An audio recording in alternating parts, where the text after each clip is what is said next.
I grabbed the microphone at my wife's cousin's wedding in Houston and played the video that destroyed her life in front of everyone. Her laughing in a Las Vegas hotel suite, her dress half open, her hand locked with my own family friend while she whispered his name like I had never existed. The ballroom didn't just go quiet, it collapsed into silence. Forks stopped midair. Music died like someone unplugged reality itself.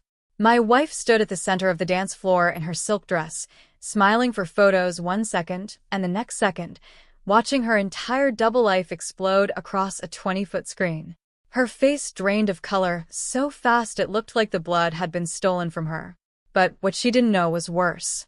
That video was only the beginning, because I had been watching her long before Houston, long before Las Vegas, long before she ever realized I stopped being the man she could lie to. And when she finally met my eyes across that screaming silence, she understood something terrifying. I wasn't guessing anymore. I knew everything. If you love a good twist, hit that subscribe button. Tell us your location and if it's day or night there. Dark stories feel different in the dark. It started in Atlanta in the house we once called ours. She used to come home tired, ordinary, grounded. Then she started coming home alive. Too alive. Like something outside our marriage was feeding her a version of herself I had never been allowed to see. The first work trip was Houston. 3 days. No video calls. Just photos of hotel lobbies and vague captions about meetings. Then came Las Vegas. Then another Houston trip that didn't match any company's schedule I knew. And every time she returned, she smelled different. Not perfume, something worse. Confidence that didn't belong to me. The crack opened on a Tuesday. Her phone lit up while she was in the shower. I wasn't looking for anything. That's the sick part, I was just walking past. But I saw it. Vegas misses you.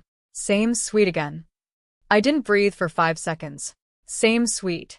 Again. That word did something permanent to me. Not anger yet. Clarity. Because love makes you forgive. But clarity makes you investigate. I didn't confront her immediately. I started documenting. Every flight. Every excuse. Every client meeting. I cross-checked dates until patterns formed like scars on a map. And every line led back to one man. A family friend. Someone who had eaten at our table in Atlanta. Someone who had shaken my hand and called me brother. The kind of betrayal that doesn't feel real until it's complete. Then came the photos. A Vegas lounge. Blurred, but not enough. Her laughing with her head tilted back the way she never did with me anymore. His hand on her waist like it belonged there. Deleted within minutes. But not before I saved them. The room went silent that night in our home. Not because anything was loud. Because something inside me had finally stopped breaking and started forming. I confronted her in the kitchen 2 weeks later. Atlanta night. Refrigerator hum. 2 people pretending to still be married. Who is he? I asked.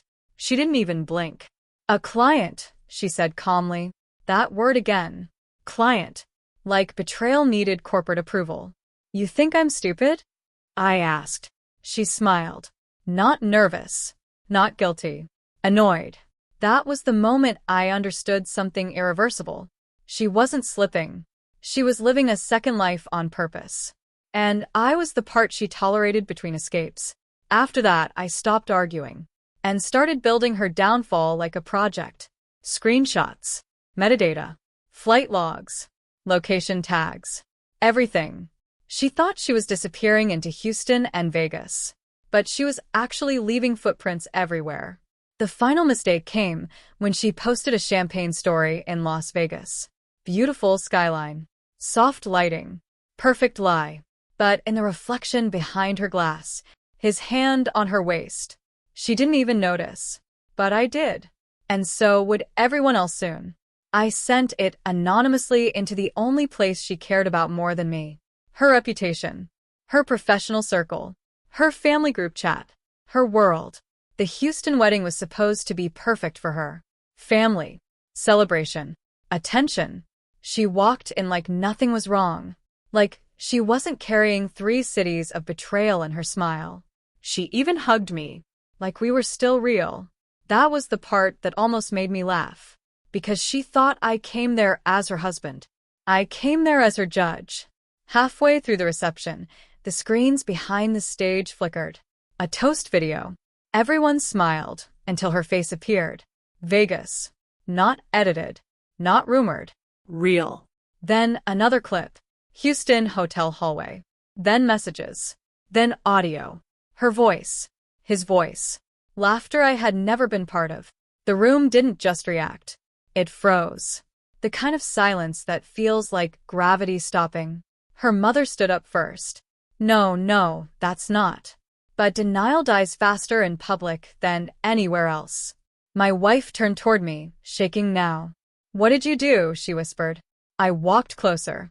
You only felt alive when you were away from me, I said quietly. So, I made sure everyone finally saw where you went. Her knees almost gave out. The man from Vegas tried to slip out the side exit. I didn't even raise my voice. Don't, I said. He froze. Because his name was already on the screen too. Not just hers. Both lives. Fully exposed. No escape routes left. She tried to grab my arm. Please, this isn't what it looks like. I pulled away. That's the only honest thing you've said, I replied. It never looked like us. Security moved in slowly, uncertain whether they were breaking up a scandal or witnessing justice. Phones were everywhere. Recording. Sharing. Multiplying her collapse in real time. She wasn't crying yet. Not at first. She was processing. Like her double life had finally crashed into the same room. And there was no version of it where she survived both. Outside, the Houston air felt colder than it should have. She stood there shaking, makeup breaking down in streaks. You ruined me, she said. I looked at her for a long time. Not angry anymore. Just finished. No, I said. You built 2 lives. I just made sure they met. Silence. Then she looked down.